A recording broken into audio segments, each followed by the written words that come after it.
merci à vous le fan de l'émission Perspective qui a pour objectif de parler de tout ce qui a trait avec le développement, de ramener ici tous les détails possibles dans toutes les rubriques où on parle du développement. Votre émission Perspective liée pour mettre un accent particulier. Aujourd'hui, nous allons parler de développement. Ce n'est pas dans le secteur de la politique ou soit dans la rubrique de la politique, mais cette fois-ci, nous allons parler dans la rubrique de la culture. Alors, je ne peux pas tourner ou soit faire passer cette émission toute seule. Comme d'habitude, l'émission, nous faisons toujours des intervenants sur des sujets diversifiés. Et alors aujourd'hui, j'ai choisi pour vous Monsieur Amidé, si je peux dire le frère Amidé Dawapa. Il est président de l'orchestre Les Adorateurs du Christ ressuscité. Avec lui, on va essayer un peu de parler de son parcours, étant donné que c'est de la culture dont nous parlons, de la musique. Il va essayer un peu de nous parler de son parcours. Il vient d'où, comment est-ce qu'il est devenu président de l'orchestre Les Adorateurs du Christ ressuscité. Et jusque-là, quelles sont les chansons qui impactent tellement le fidèle chrétien, pas seulement le fidèle des croyants, et un peu tout le monde, même les non-croyants.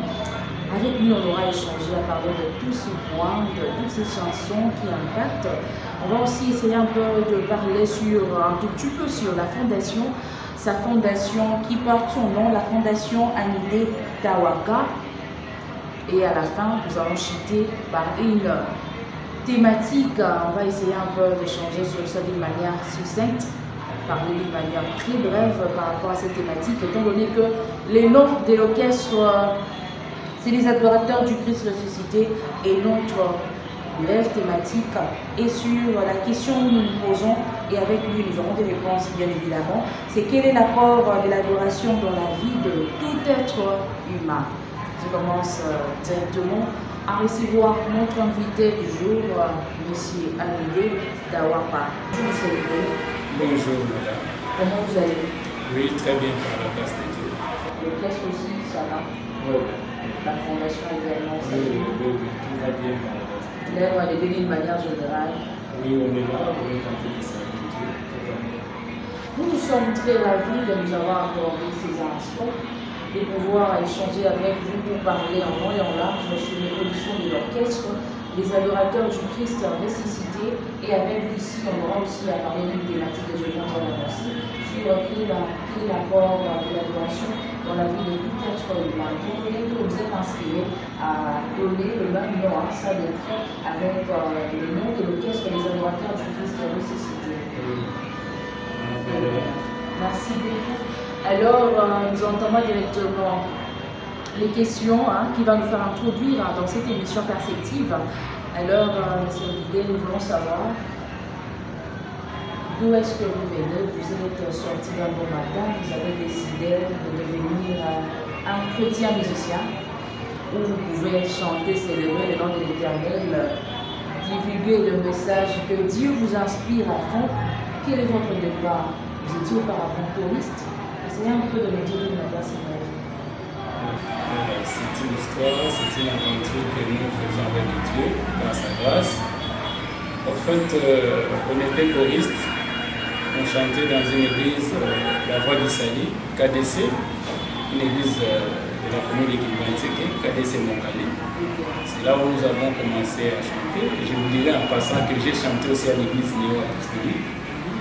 C'est là où vraiment j'avais commencé à chanter. Après, quand j'ai quitté Néo, je suis allé à l'église KDC par une invitation d'un ami. Et là, j'étais devenu choriste au sein du choral La Voix du Sali. La Voix du Sali, c'est là où on a commencé à chanter. Et quelques années après, on avait cessé de chanter. Mais c'est en 2003 que j'ai eu encore cette vision dans laquelle je me voyais dans un concert, dans une campagne d'évangélisation, où il y avait quelqu'un qui m'avait demandé d'aller chanter parce qu'il n'y avait pas de chante, il n'y avait que des instrumentalistes. Dans ces rêves-là, je répondais que moi je ne suis pas chanteur, je n'ai jamais chanté. Le messager avait tellement insisté et j'avais décidé de monter sur le podium et de là tout était parti. Ok. C'est une inspiration de l'Éternel. Vous étiez choisi pour devenir chanteur de l'Éternel? Tout à fait, c'est là où j'ai compris que le Seigneur m'avait appelé aussi pour chanter. Alors, à part être un chanteur de l'Éternel, avant ça, vous avez eu aussi à servir Dieu, vous étiez dans quel département comme ça? Là, j'ai travaillé dans une équipe de délivrance. Et la même communauté? Non. Là, quand j'ai commencé à vivre, quand j'ai vécu ces rêves-là, je ne vis pas dans la communauté SCC. Hein. J'étais dans une église de rebelles. Et là, j'ai travaillé comme exorciste. Donc, dans une équipe de délivrance. C'est à partir de là que j'ai commencé à rêver la musique. Et de là, j'ai décidé de chanter, mais j'avais eu peur à cette époque-là parce que suivre les producteurs, chercher les gens pour soutenir, c'était un peu compliqué. Je m'étais dit, le jour que Dieu me donnera un peu de moyens, je vais décider à le servir au moyen de la chanson. J'étais à cette époque-là vice-président de l'équipe de l'intercession, donc l'équipe des exorcistes et de la délivrance. Alors vous êtes déjà à votre deuxième album, hein, jusque-là? Tout à fait, tout à fait. J'ai commencé au fait en 2000.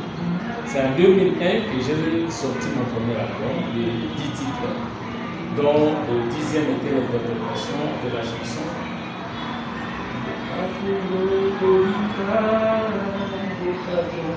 J'ai interprété ça de ma manière.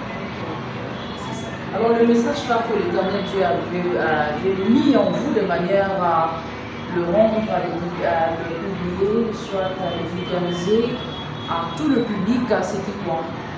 Le vrai message dans tout ce que je fais dans le domaine du chant, c'est d'abord adorer Dieu et puis dire aux gens que Dieu sauve si vous le croyez, si vous le servez.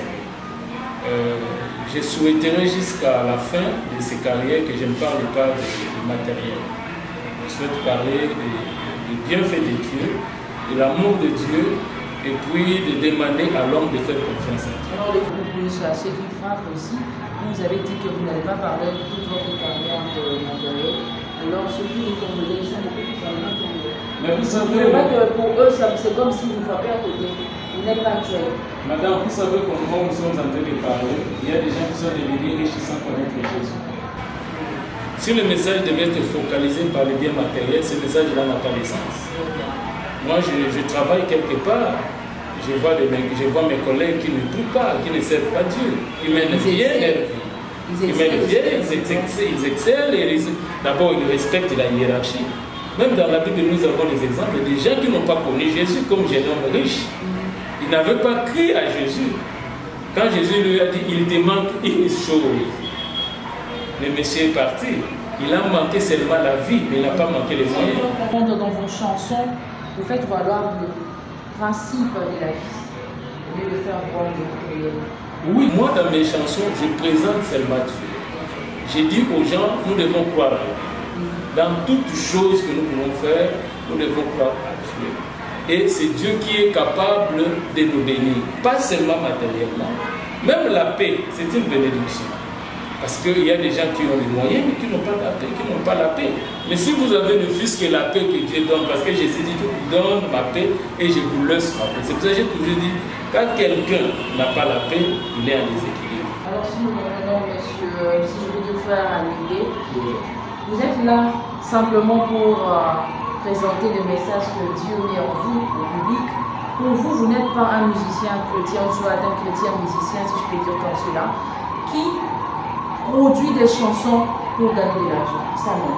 Dans mon objectif, c'est pas ça. Mais je ne dis pas que je refuse l'argent. Mais l'objectif pour moi de faire la musique, c'est d'abord de glorifier Dieu.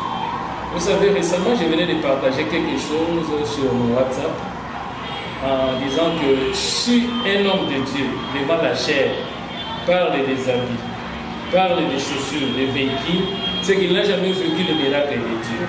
Parce que parler des chaussures, des véhicules, des habits, ce n'est pas ça la bénédiction de Dieu. Lorsque vous mettez à glorifier Dieu, quand même, vous avez vu l'impact et la puissance de Dieu dans votre vie. C'est alors, à part le message que Dieu vous donne, vous inclut en vous, quand même, vous avez palpé les merveilles de Dieu. C'est alors, ça pousse encore vous approcher davantage. Je vais vous donner un témoignage dans mon récent album. J'ai une chanson que j'appelle Il a tout changé. Dans la chanson, il a chanté une chanson où il y a des mots que j'avais dit, les poisons échoués, les mbasses échoués, à cause de Dieu. Et quelques temps après, j'étais empoisonné. Vous comprenez? Donc, quand j'écoutais cette chanson, j'ai compris que c'était une prophétie et je ne savais pas. Donc, Dieu m'a épargné, mais je l'ai chanté d'une manière anticipée. Donc, juste après avoir sorti cet album, d'ailleurs, quand je suis allé en Europe pour aller faire les flashs, en revenant, j'ai su qu'il y avait quelque chose de mauvais dans mon corps. Vous comprenez, madame? Et dans ma chanson, j'avais déjà dit les poisons échoués. Donc, par là, j'ai compris que moi-même, j'essaie de témoigner de ce que je chante. Alors, en fait, comment on peut faire vivre l'orchestre? Nous répétons tel que le dimanche demain, nous aurons la répétition. Souvent, il y a un budget que je mets parce que nous sommes en train de travailler dans les salles de répétition. Il y a des équipements, il faut payer la place, 2 heures, 3 heures, vous payez, puis après, vous payez les transports pour les musiciens. Les musiciens ne réclament pas des paiements de fin du mois parce que. Donc, pour le moment, ils savent que. Ils font pour Dieu. Bon, au fait, il y a plusieurs façons de soutenir. Il y a plusieurs façons de soutenir les musiciens. Et je ne saurais pas dire ça ici, c'est un secret. Mais je ne le paye pas à la fin du mois. Mais j'ai une façon, j'ai des projets par rapport à mes relations. J'ai eu quand même à faire embaucher déjà 4 musiciens. Donc, au travers de moi, ils ont eu du travail. Et c'est ça mon objectif. Parce que je peux leur donner $50, je peux leur donner $100. Ils peuvent s'en servir. Mais mon objectif, je leur dis aussi. Ce n'est pas qu'en leur donnant le travail, je leur exige de rester avec moi. Je le fais par amour. Je vois que beaucoup de jeunes gens qui chantent, qui servent Dieu avec fidélité, avec dévouement, avec zèle, souffrent. Et ils fuient des fois leurs églises pour aller dans une autre église et jouer pour 5 000, 10 000. Alors je m'étais fixé un objectif, je m'étais dit, si Dieu me fait grâce par rapport aux relations que j'ai, s'il y a une occasion qui se présente pour faire embaucher quelqu'un, au-delà de ma famille, je peux aussi les aider. Maintenant, j'ai le 4e musicien qui venait trouver la clé. J'ai le premier qui n'est pas avec moi, mais le premier que j'avais donné le travail n'est pas avec moi. Mais cela ne va pas me décourager. Parce que quand je le fais, je ne le fais pas pour qu'il reste fidèle à moi. Je le fais parce que Dieu me donne cette opportunité de le faire. Voilà au moins c'est tout. Alors, vous avez dit que le premier album, il y a eu 10 chansons. Oui. Alors, parmi ces chansons, quelles sont les chansons qui vous touchent le plus? D'abord, quand un parent donne naissance à un enfant ou aux enfants, il doit les aimer tous. Hein, ce qui est vrai, nous sommes des humains, vous pouvez rester comme ça. Il y a une chanson qui vous marque des fois, qui vient à vous, peut-être à tout moment. Il y a la chanson qui s'intitule Assurance. Cette chanson-là me marque beaucoup. Il y a une chanson, il y a l'autre chanson, Ozali Nzambe. Ozali Nzambe, c'est une chanson qui me marque aussi, qui me touche aussi. Il y a la chanson Boulou. Il y a la chanson Aboué Naloukoumou, je parlais de Dieu. En fait, toutes les chansons me plaisent, mais la chanson qui me touche aussi beaucoup, c'est Assurance. Là, même beaucoup de gens aiment ça. Alors, vous faites comment pour faire la promotion? Vous avez dit que vous n'avez pas de gens qui vous poussent là, vous n'avez pas de producteurs.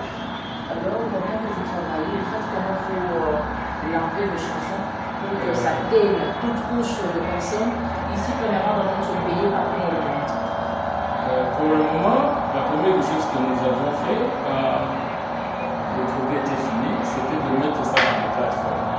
Les gens, c'est TikTok, s'ils saisissent l'une de mes chansons, exemple, Il a tout changé, il y aura ça à côté pour mieux se référencer facilement à moi, ils mettent mon nom, Tawapa. Par exemple, Il a tout changé, il écrit Tawapa à côté, ce sont mes chansons qui sont là.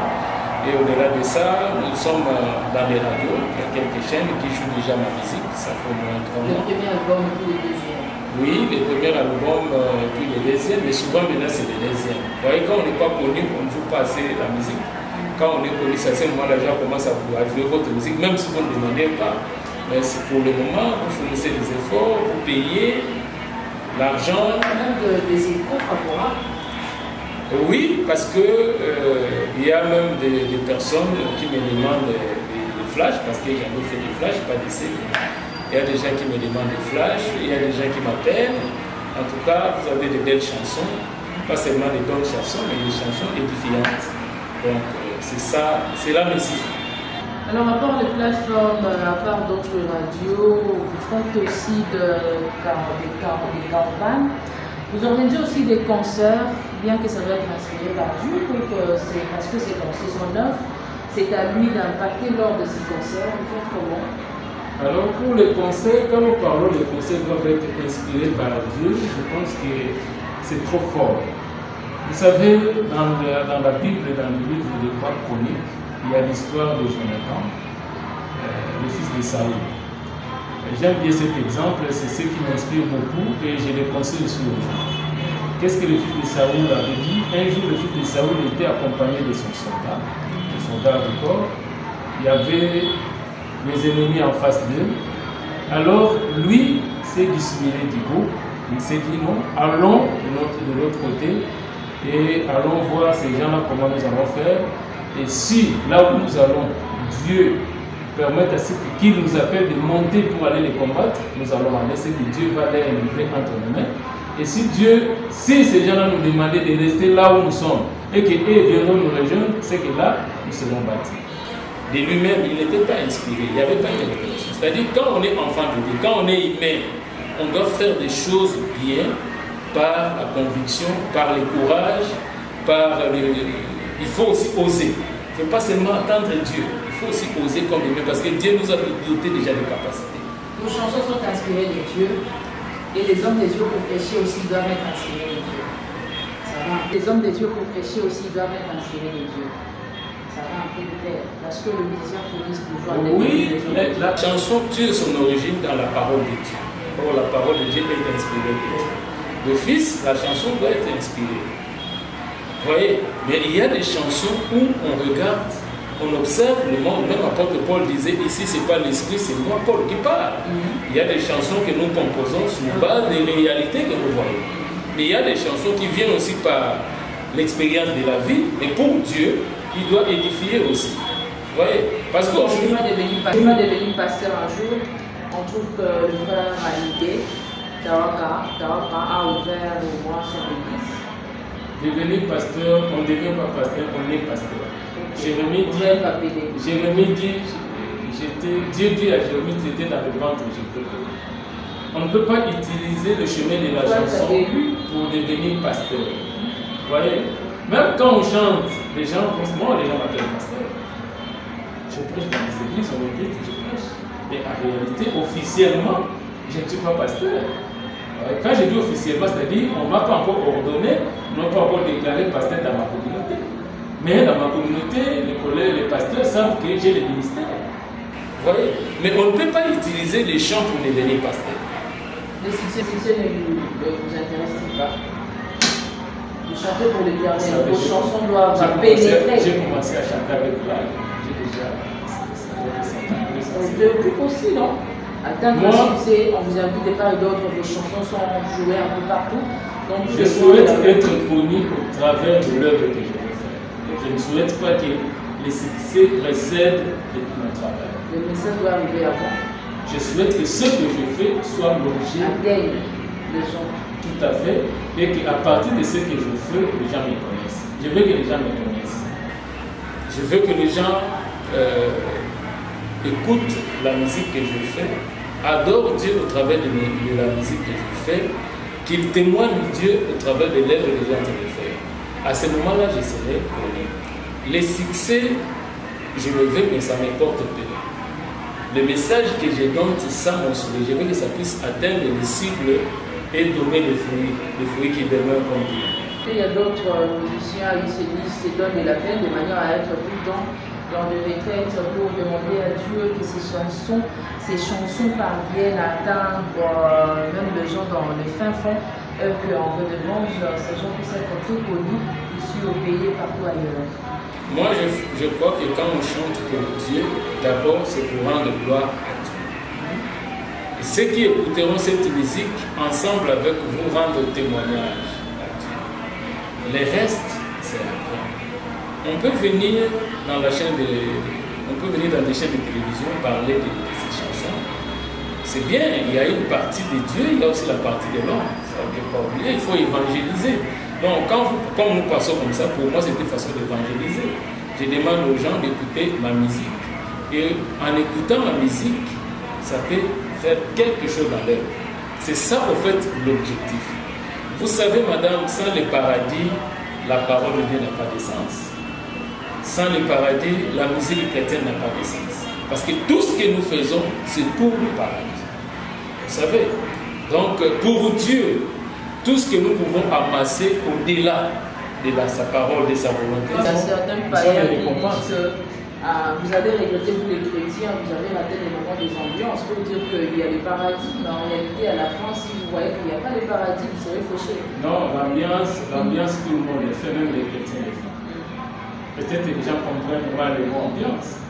Peut-être les païens s'approprient de ces termes, de ces concepts. Tout le monde fait l'ambiance. Moi, je prends ma famille, je prends ma femme, on sort, on part dans un restaurant, on mange. Et ils pensent que même s'enivrer, tout ça, c'est dans les... Non, ça, ce n'est pas l'ambiance. Dans les processus. Non, l'ambiance, c'est se faire, se faire plaisir. C'est ce que je peux dire d'une manière claire. Et il y a plusieurs façons de se faire plaisir. C'est ce que je peux dire d'une manière claire. Et il y a plusieurs façons de se faire plaisir.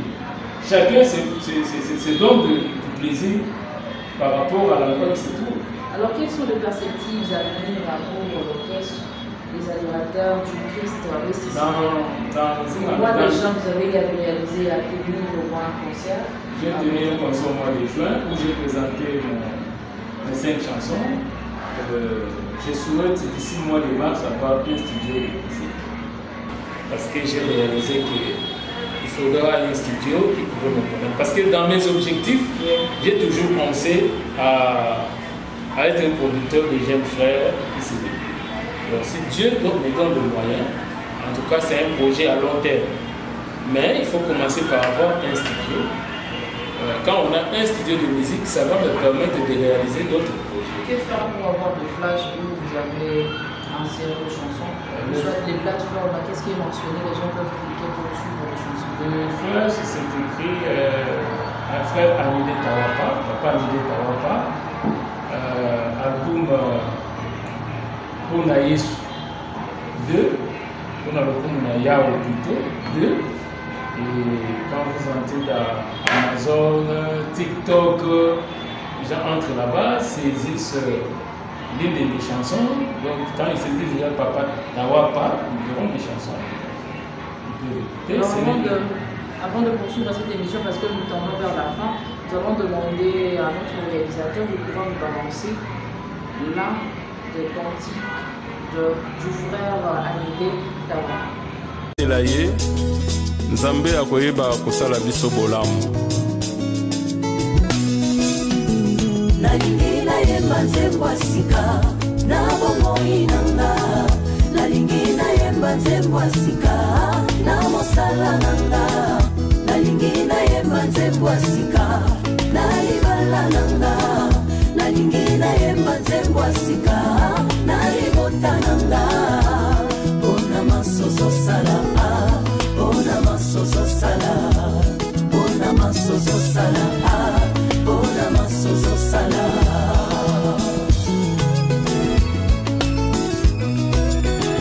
Baumelaki na boumbu, kuna na mboka na Ejipito, kolela pe kokanga na bango, ekomelaki kolo na nguya, kolela pe kokanga na bango, ekomelaki kolo na nkembo. Nzambe akitaki na nkembo mpona kokangola libota.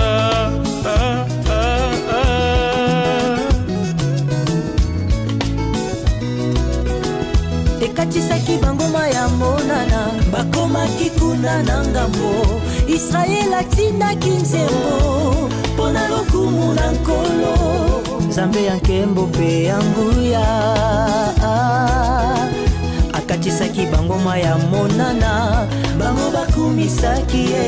Nalingi nayemba nzembo asika na bomoi nanga nalingi nayemba nzembo ya sika na mosala nanga nalingi nayemba nzembo ya sika na libala nanga nalingi nayemba nzembo ya sika na libota nanga bona masozo sala bona masozo sala bona masozo sala bona masozo sala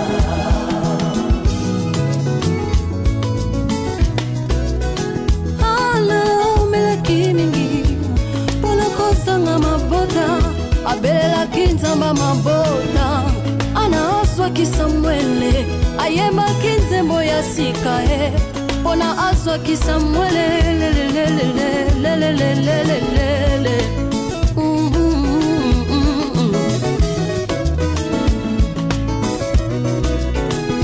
ndeko na ngai yo na mpasi kolela te nzambe azomona ndeko na ngai yo na minioko kolela te nzambe azomona sokokotalela Yesu yokokokatisa ngambo sokokotalela Yesu yokokokatisa ngambo okoyembela nkolo nzembo ya sika okoyembela nkolo nzembo ya sika nayemba nzembo ya sika na bomoi nanga nalingi nayemba nzembo ya sika na mosala nanga nalingi nayemba nzembo ya sika na libala nanga nalingi nayemba nzembo ya sika na libota nanga bona masozo sala bona masozo sala bona masozo sala bona masozo sala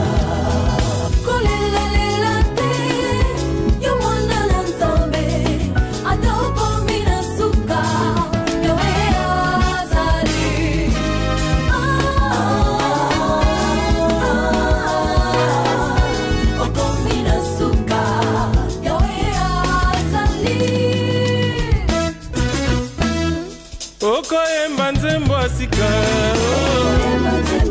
tango nkolo akosala yo bolamu tango kozala na se ya bwale mama okoyemba nzembo ya sika eko na nga okoyemba nzembo ya sika tango kozwa promosio na mosala tango komata bagrade papa nanga okoyemba nzembo ya sika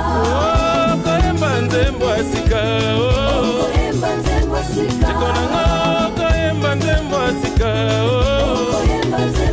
tango kolwa kosala yo bolamu tango kolwa kokangola yo ndeko nanga ndeko nanga nalingi naloba na yo eloko moko soki okozala fidele epai na nzambe nzambe akosala yo bolamu nzambe avandisami na pasi na biso te me avandisami na fidelité ya maloba na ye tikala fidele okomona bolamu ya nzambe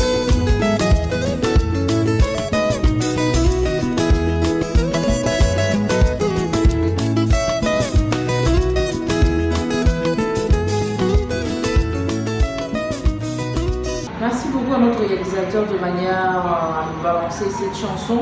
Nous sommes déjà presque à la fin de cette émission. Nous avons dit au début que M. Amédée Kawapa, il est aussi président et fondateur de la fondation qui porte bien son nom, Fondation Amédée Kawapa. Alors, nous voulons aussi savoir comment vous évoluez, le siège chez vous, comment vous faites. La fondation est basée sur quoi? La vision, les missions de la fondation? Oui, c'est en 2022 que nous avons décidé de créer la fondation parce qu'il y avait déjà des actions. Et là, une fois j'étais dans un terrain de football, j'étais de passage, j'ai regardé seulement le terrain, je ne sais pas comment cela m'est arrivé. Pendant que j'ai regardé le terrain, il y a un esprit, il y a une conviction qui m'est venue soudainement, où je sentais dans moi une forte conviction. Et le Seigneur me disait, cette fois-ci, bon, il faut soutenir 100 enfants avec les kits scolaires. des orphelins, les orphelins, parce qu'il y a plusieurs catégories d'orphelins. Les orphelins en fait démunis, parce qu'il y a des orphelins qui vivent dans des familles bien, des familles aisées, hein, donc qui vivent mieux que les enfants qui ont des parents. Donc ce sont des orphelins en difficulté et puis les enfants démunis. Au début, c'est cette condition qui m'est venue et c'était au mois de juillet. En fait, le soutien, j'ai contribué à 90%. Et tout ce que je fais, j'ai contribué à 90%. Même les bureaux, tout ça, en tout cas, je le fais seul pour le moment. Il y a des gens qui essayent quand même de nous aider, ça on ne peut pas refuser. Ça on ne peut pas refuser. Vous n'avez pas aussi mené des actions pour pouvoir chercher aussi des partenaires extérieurs du pays qui soutiennent aussi facilement ce genre de en fait, nous allons au Molo, on a créé un site web. Le site web qu'on avait créé, ça ne fonctionnait pas bien, c'est pour cela qu'on a demandé qu'on puisse créer un autre site. Il va nous permettre un peu de poster, de nous vendre, quoi. Et c'est ça. Mais c'est une œuvre que nous faisons à caractère évangélique. Parce que moi, les orphelins que je soutiens, ce sont les orphelins des églises. C'est comme ça que nous faisons. Dans l'objectif d'atteindre les parents de ces orphelins qui ne viennent pas, soit les tutelles de ces orphelins qui ne viennent pas à l'église. Pour la première fois, quand nous avions fait ça, il y avait des enfants orphelins qui ont bénéficié de kits. Les témoignages étaient quand même satisfaisants. Les résultats étaient bons, étaient bien, parce que quelques pasteurs m'ont appelé, on a constaté que quelques responsables des enfants qui ont bénéficié de ces kits, qui ne venaient pas à l'église, étaient venus à l'église. Et pour moi, c'était vraiment une joie immense, parce que l'objectif était atteint. Donc nous ne faisons pas comme les autres. Parce que dans les églises, nous avons aussi des enfants qui souffrent, qui sont négligés. Alors moi, je m'étais dit, ce sont ces enfants-là, pour le moment, ce sont ces enfants-là qui sont aussi. Alors d'une manière aussi brève, que dites-vous alors à toutes ces personnes-là qui entendent parler de cette fondation? La fondation a un siège à un bureau administratif qui est sur le même Tyrannis, sur le boulevard du Mouma, au niveau des quartiers 1. Cette année, d'ailleurs, vous voyez, nous avons quand même des photos qui sont là, qui parlent de ce que nous avons déjà fait. Au mois de décembre, nous donnons des vivres frais et secs aux enfants. Au mois de juillet, août, nous donnons des kits scolaires aux enfants. Mais cette année, on n'a pas donné des kits scolaires parce qu'on a la conviction de choisir. On est en train de choisir quelques enfants qui bénéficieront des frais scolaires cette année. Donc cette année, c'est comme ça que nous allons procéder. La vision que j'ai, c'est de construire un orphelinat. C'est un projet à long terme. D'ailleurs, j'ai un projet d'un terrain. Dès qu'on aura ça, c'est à la longue, on va essayer de construire un orphelinat. Mais notre souci, c'est soutenir les enfants chrétiens dans les églises, ces enfants-là qui n'ont pas d'aide et qui ne sont pas soutenus. C'est ça. Nous avons annoncé au début qu'on va aussi évoquer une thématique, d'une manière aussi brève, mais le temps nous empêche d'approfondir sur cette thématique. Bon, moi, dit au moins de vous poser juste une seule question, parce qu'on nous signale déjà immédiatement par rapport au message de notre mission. Quel est l'apport de l'adoration dans la vie de tout être humain? Étant donné que les noms de l'orchestre sera des pères, parler des adorateurs de Christ ressuscité, ici nous parlons de l'apport. Et l'adorateur, d'abord, c'est celui qui croit en Jésus. Un adorateur, c'est celui qui connaît son maître. Qu'est-ce que le maître fait? Qu'est-ce que le maître aime? Un adorateur, c'est celui qui rend culte à un maître. Et nous, le maître, c'est Jésus. Alors, moi, quand je parle de l'adoration, des adorateurs du Christ, je vois d'abord les chrétiens convertis, donc des chrétiens, que dirais-je, des enfants de Dieu, des gens qui sont convertis, qui servent Dieu, non pas pour raison que, comme j'ai toujours dit à Dieu, aux gens, il faut servir Dieu sans raison. Quand vous servez Dieu sans raison, Dieu va s'occuper de vous. Vous voyez? Donc, nous, comme adorateurs, l'adoration, nous rendons culte à Dieu par les chansons. Nous témoignons la grandeur de Dieu par la chanson.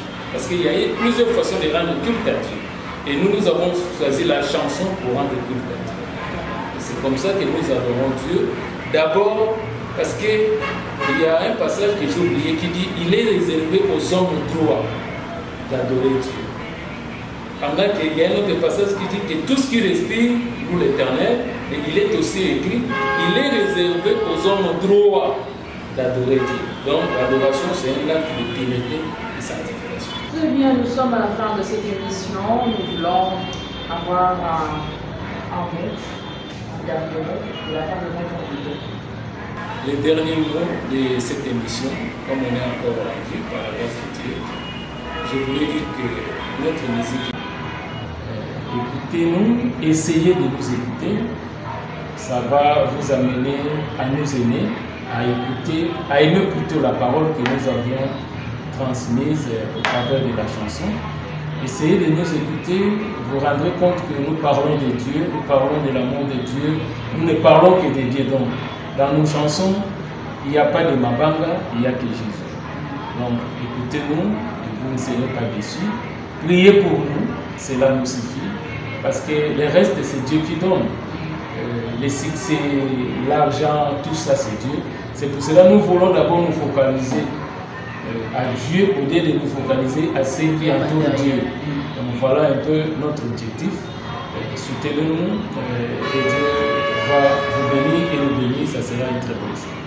Merci beaucoup, c'est aussi une bénédiction de notre part de vous recevoir ici dans notre émission Perceptive. C'était aussi un honneur parce que malgré de multiples occupations, quand même vous avez accordé un peu plus du temps de venir auprès de vous pour parler de ce qui importe, pas seulement la population d'une manière générale, c'est importe les chrétiens, les croyants, les fidèles de Jésus-Christ.